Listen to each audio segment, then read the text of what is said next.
1 year ago, I sold my holy trinity of f2.8 zoom lenses and went for just one f4 zoom lens to replace all of them. And my life must have completely fallen apart, right? Well, professional photographers will tell you that an f2.8 zoom lens is crucial if you want to shoot in low light and also achieve that pleasing background blur that they are so well known for. So, is it still possible to get high-level results in both your photos and your videos if you opt for the cheaper, smaller, often worse f4 zoom lens?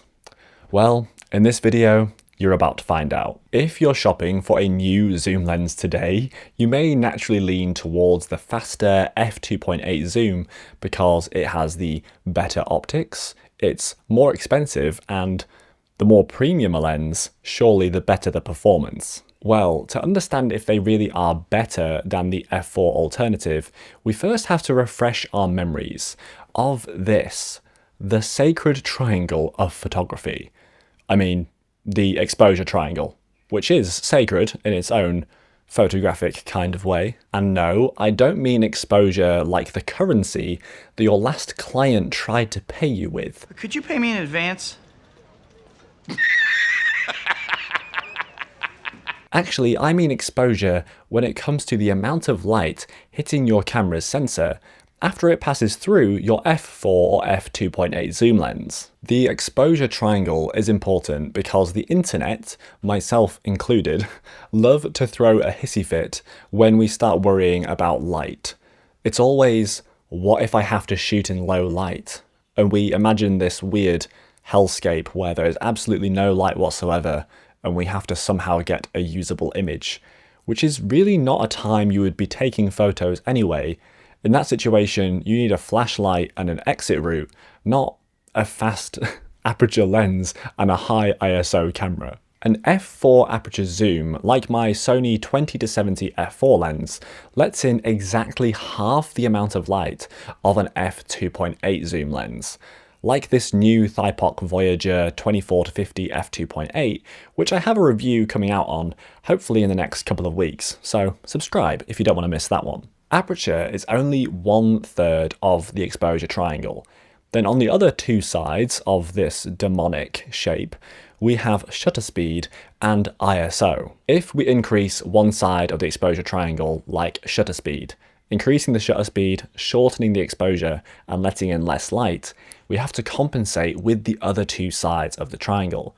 So our two options here are open up our aperture to the widest f4 or f2.8 in this specific example, and also increase our ISO value to help lift up that exposure. And of course, the more we increase our ISO, the more noise we introduce into our images, therefore making our image quality worse. And for years, this has always been the absolute no-go. You don't want to push your ISO above a certain ISO threshold, depending on your camera, because you don't want to ruin your images.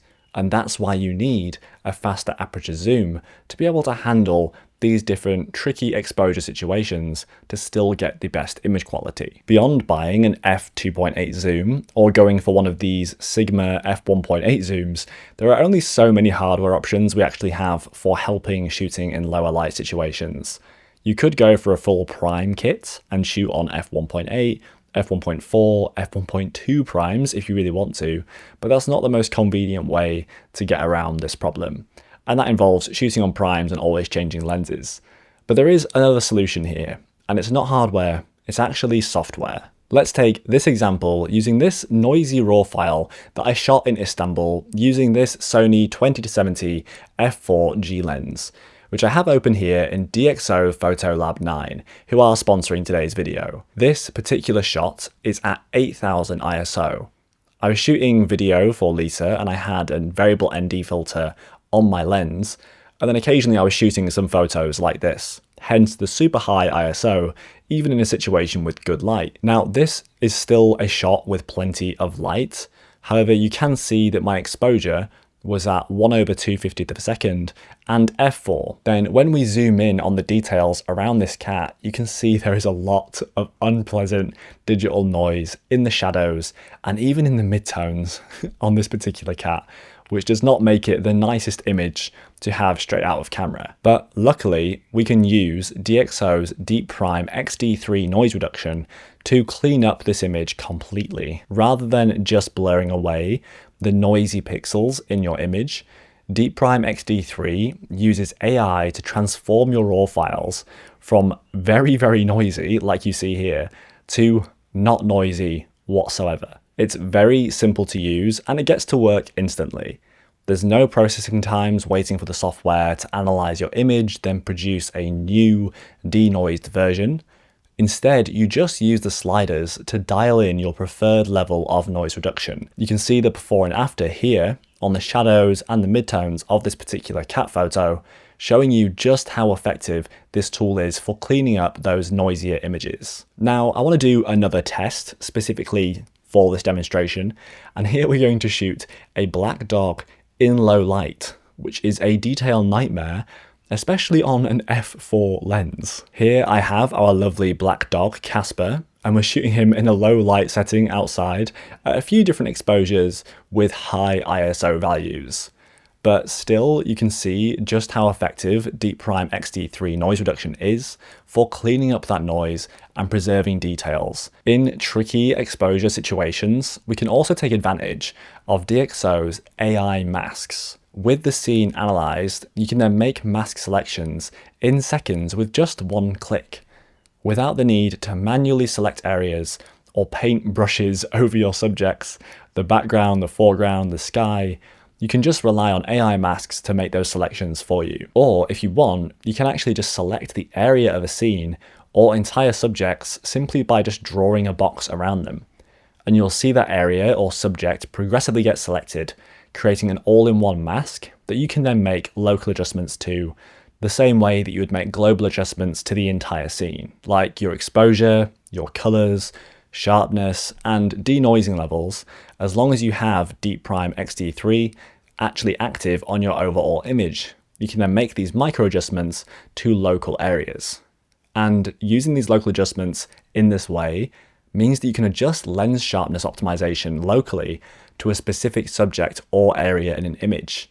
So for example, you can sharpen just the main subject in a shot or part of that subject, or just clean up the ISO noise in the lower exposure or shadowy areas. Using DxO's exclusive lens correction modules, DxO applies lens corrections to your specific camera and lens combination, and this fixes distortion, vignetting, chromatic aberration, and softness based on your exact camera and lens combination, without the need for dialing in any different levels or any other manual adjustments.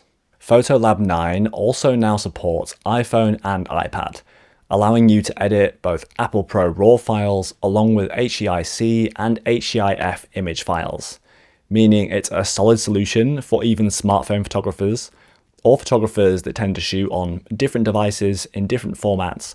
They need to have one piece of software that can do everything for them. If you like the sound of what Photolab 9 can do, then you can try it for free for 30 days without putting down any payment details. And then if you like it after that, you can buy the software for a one-time purchase for a perpetual license. There is no subscription required to get started with DxO Photolab 9. DxO have an exclusive offer just for Father's Day, and this runs until June 29th, and you can use my code and you will save 20% off of this one-time purchase perpetual plan. Pay with this code, 20% off, you get Photolab 9 for as long as you need it. So go check out the link in the description below, and let's get back to talking about f4 lenses. When I decided to ditch all of my 2.8 zooms from Tamron, I had the 17-28 2.8, 28-75 2.8, and the 70-180 2.8.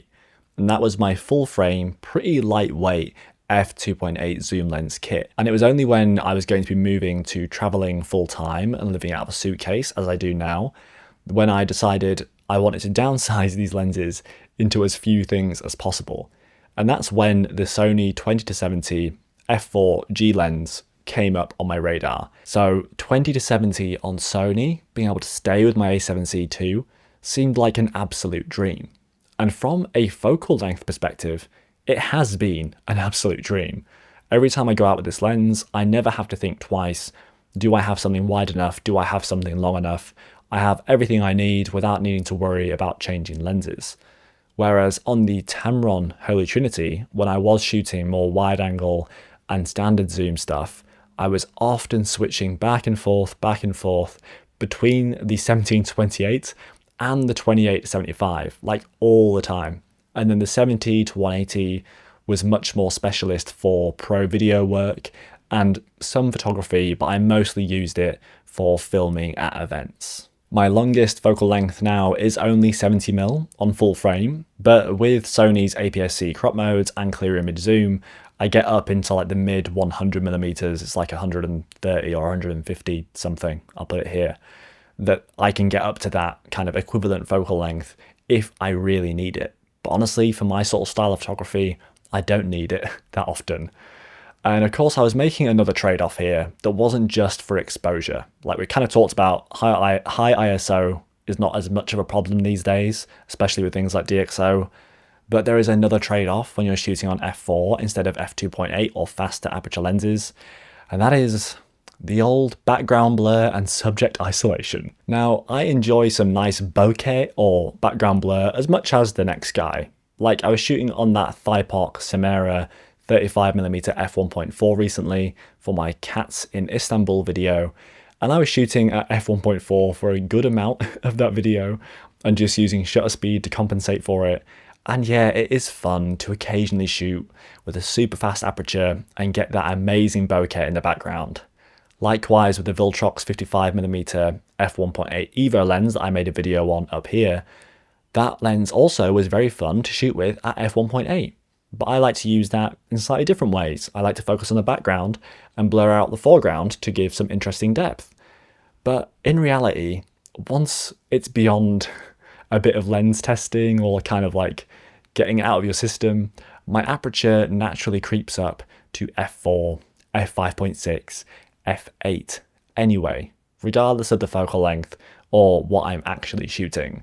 When I care about what I'm capturing and it's important to me that I have captured it well and I can look back on it and I've got everything that I wanted, the last thing I want is to lose details in the foreground or background or even on the subject themselves to unnecessary shallow depth of field. The level of bokeh or background blur from an f4 lens is pleasing enough to create this like natural separation, but not so much that you just get this weird abstract blur in the background that just becomes kind of mess and amateur looking.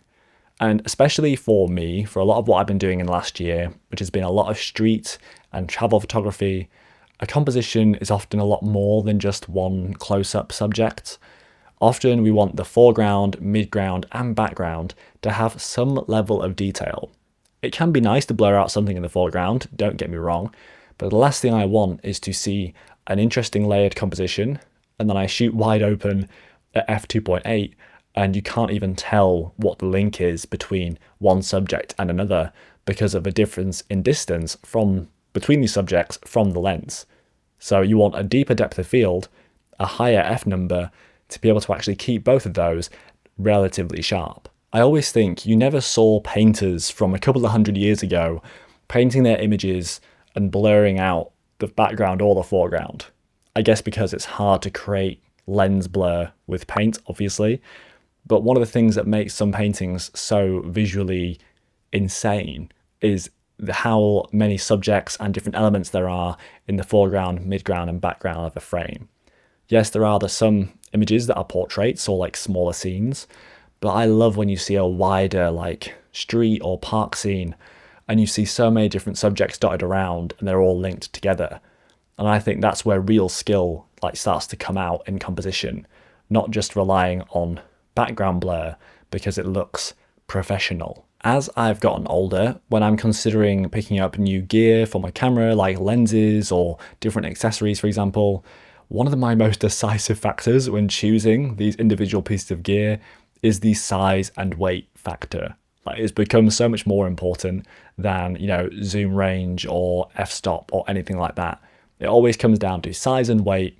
How much can I fit in my bag so that I don't get overcharged by an airline for having overweight luggage? In the past, when I was going out for a shoot day, even just for a casual day of shooting B-roll or photography, I could go out with a full backpack a full frame camera and 2-3 lenses, like my full set of zooms or a couple of primes, for example.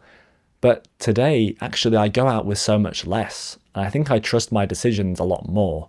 I go out with the A7C II and a 20-70 zoom lens. Unless I'm reviewing another lens or something like that, this is usually what I'm going out with. Then I have my ND filters, a couple of batteries, and that's about it.